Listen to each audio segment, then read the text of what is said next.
quick overview of what I'm going to discuss. Glycemic index involves carbohydrates. That's what the glycemic index surrounds. It's worth mentioning right from the start that, as with a lot of things that are to do with chai is a really rare condition. So there isn't a vast amount of research about this topic out in the ether, but myself and other dietitians across the country who work with children with chai very well all the time have found that glycemic index does link with blood glucose control in these children. But the research is sparse, so that's just to tell you if you're out looking for research. I have got some details at the end, okay? So first of all, we're going to talk about what are carbohydrates and where they are found, what's their function and how do they behave in the body, and what's the glycemic index and how to use it. So firstly, what are carbohydrates? I'm sure most of you probably know nearly all of this. Carbohydrates are one of the three main nutrients found in foods and drinks, the others being protein and fat. All carbohydrates are broken down or digested into glucose, which then enters the bloodstream. But there are different types of carbohydrate and they behave differently in the body. So carbohydrates include breads, rice, cereals, pasta, sweets, sugar, honey, crackers, potatoes, couscous, all these things. And there's, a few different types. Sometimes they're called the carbohydrates in the yellow. That's part of the Eat Well plate, which some of you might recognize. The carbohydrates in the yellow are sometimes called starchy carbohydrates, or sometimes they get called more complex carbohydrates. There's a few different terms that get used. And then the ones just down there are what we would call more kind of sugary carbohydrates, simple carbohydrates, kind of treat type foods, those kind of things. So what happens in our bodies when we eat carbohydrate? So firstly, a carbohydrate food is eaten, and the carbohydrate is digested and broken down into glucose. Glucose enters the bloodstream and raises the blood glucose levels, so you've got higher glucose in your blood. And then, as Claire nicely explained earlier, insulin is then released from the pancreas in response to that higher blood glucose level. Circulating insulin then allows the cells in the body to remove the glucose from the blood, and you use it for energy or it's stored, so that then lowers your blood glucose level. Glycemic index. The glycemic index is a method of categorizing carbohydrates to say how quickly or slowly the blood glucose rises and for how long the blood glucose remains risen for after they're eaten. So some carbohydrate foods are digested or absorbed really quickly, which means that there's a really steep rise in blood glucose levels, which then stimulates the pancreas to create quite a lot of insulin, which then brings your blood glucose down effectively, which is a very good thing to happen. But if we make too much insulin, that then overshoots it and you can end up having hypoglycemia. Some carbohydrate foods are digested or absorbed more slowly, which then causes a more slow rise in blood glucose level, which then helps your pancreas release a bit less insulin, and then the reduction in your blood glucose level isn't quite so pronounced and hopefully doesn't end up in hypoglycemia. The summary of that is basically if we eat, if our blood glucose levels rises really quickly, our pancreas releases a lot of insulin, and then that reduces our blood glucose levels faster, okay? So this is just a little graph to illustrate this. If we have the times along the bottom, blood glucose levels at the side, we've got 0 time at the bottom left-hand corner. So if we eat a high GI food, there's the red line there, your blood glucose levels go right up, insulin gets released, and it goes all the way down and can end up in hypoglycemia. And then that's your low GI food, is the yellow line. That's just a bit more balanced, a bit flatter curve.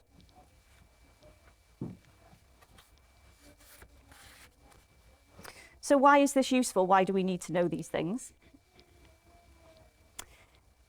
That's quite small, isn't it, now that I've come to read it on the big screen? Each carbohydrate containing food can be classed as low, medium, or high glycemic index. And each of these foods has a GI number. So low glycemic index is classed as 0 to 55.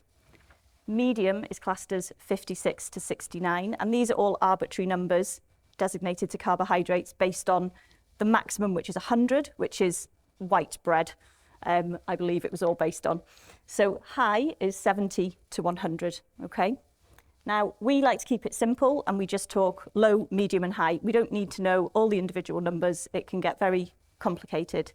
We're not going to talk about everything to do with glycemic index.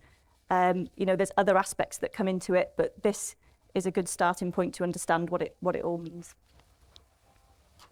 So choosing lower glycemic index foods can reduce the risk of high and low blood glucose levels, especially after meals. So if you've noticed that your child's blood glucose levels rises rapidly and then drops sharply and can end up in a hypo after meals, it can help to choose lower GI foods for some families. Again, every child's different. It doesn't always work like that, but it's another tool in your tool belt. If you wanted to try using this method, then that can be helpful. Choosing lower GI foods is associated with a more stable glucose profile, so fewer peaks and troughs, and it can help you choose the right food and drink at the right time. So for example, if you need to treat a low blood glucose level or push blood glucose up during exercise or PE, then you choose a high glycemic index food. So that's, from your hypo treatments are a high glycemic index food. So you would use a glucogel or something like that. Then that pushes your blood glucose up nice and quickly. Or if your child was doing PE, they might take a sugary drink or sweets, and they're high glycemic index foods to make sure that their glucose comes up quickly and stays up if they continue sipping that drink. If you need to prevent a low blood glucose during the night, then your child might eat a low glycemic index supper, because then eating that supper will cause that slow release of carbohydrate into your bloodstream, doesn't promote too much insulin, and then keep you sustained through the night. And that might be something like porridge or granary toast or milk and a banana, things like that. But we'll come on to the foods in a second. So what affects the glycemic index of a food? So I wish it was really simple, but there are quite a lot of things that affect the glycemic index of a food. So firstly, fat and protein. So fat and protein slow down digestion because they delay gastric emptying. So they delay the food leaving the tummy, basically, so the glucose doesn't get absorbed as quickly.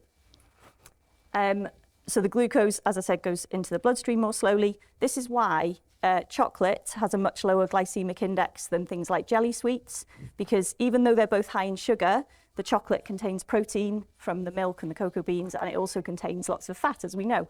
So that slows down its absorption into the bloodstream. Fibre, foods containing soluble fibre are digested more slowly. Oats, fruits, veg, beans. Basically, your body's got more to do. It has to work harder to digest those things, and everything slows down a bit more. So that's why fibre can reduce the glycemic index. Processing, so the amount of processing a food goes through affects the glycemic index. So, for example, easy cook rice has a higher glycemic index than basmati rice. Instant porridge has a higher glycemic index than using oats. And that's because during processing, the structure of the carbohydrate is changed, and it's essentially already given you a head start on digestion. So if it's already broken down a bit, then you don't have to do as much to digest it. So that's the simple way of explaining that. The type of carbohydrate, basically different chemical structures. That's pasta has a lower GI than rice, and it's just because they're structured differently. Cooking methods, so pasta boiled for 10 minutes has a lower glycemic index than pasta boiled for 30 minutes. And that's not hard to understand why. If you boil pasta for 30 minutes, it turns into like mush almost, doesn't it? So that will get absorbed much more easily than pasta that's quite, still a bit chewy. So that's worth remembering. Ripeness, a riper banana has a higher GI than an unripe banana, as the carbohydrate is already broken down into simpler sugars, okay?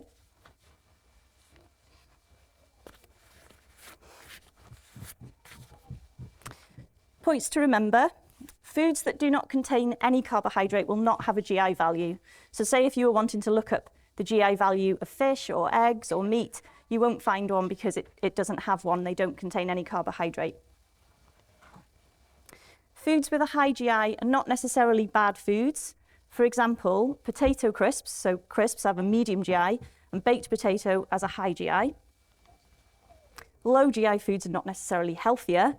For example, chocolate and ice cream have a low to medium GI. So this isn't about what's healthy or not healthy, it's about the potential for help in your blood glucose control and using it within context that you need it. So adding a low glycemic index food or a protein to a high GI food will help slow down how quickly the blood glucose rises after eating it. So if we think about that baked potato from the second point, that's got high GI, but if you added some baked beans to it, then that's going to reduce the GI because it contains protein. Or if you put some butter on it, that would also reduce the GI as well.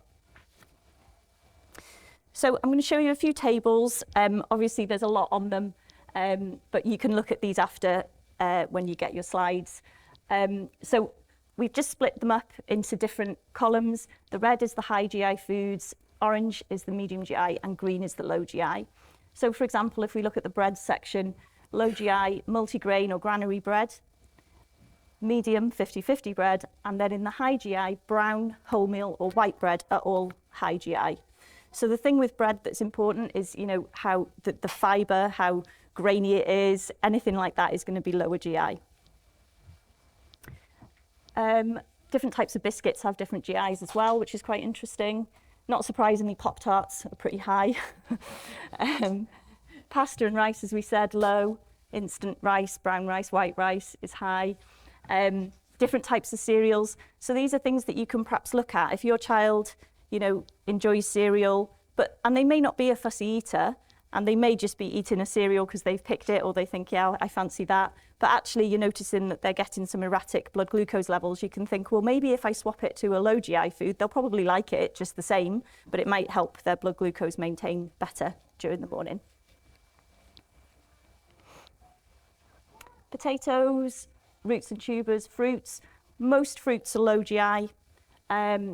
Some fruits are high GI, most of them are low. Vegetables. Some vegetables don't really have much of a GI because they don't really contain much carbohydrate at all. So things like, you know, cucumber and things, they're just 98% water or something, aren't they? So they don't really have much of a GI. Legumes and grains, so things like beans, the top one there, which is just missed off, is baked beans, which is, you know, a lot of children like those. They're nice and low GI. Confectionery and snacks, again, different types of chocolates and cakes and things have got different GIs. Dairy foods, most dairy is in the low GI column. Rice milk probably doesn't get used that often, and that's in high GI columns. And drinks, small amounts of apple, orange or pineapple juice, and it has to be small because if it ends up in larger amounts, then the glycemic load is more, so it just means that the quantity of carbohydrate means that it ends up in a higher GI or having a higher glycemic effect. So in the red column, you've got isotonic sports drinks, Lucozade and glucose drinks. And obviously those can be useful when you're trying to keep a blood glucose up during exercise or something like that. So just because it's in the red column doesn't mean that you might never use it. It's just, you know, knowing when it might be helpful to use it and when it might be helpful not to. So to summarize, using the glycemic index helps us to understand the effects of different carbohydrates on blood glucose levels and insulin release. And even just some simple swaps to everyday foods can reduce the GI of meals or snacks and could help to improve blood glucose control. And there's some more information that you can find. So, you know, if you want to know the GI of any particular food, you can look it up.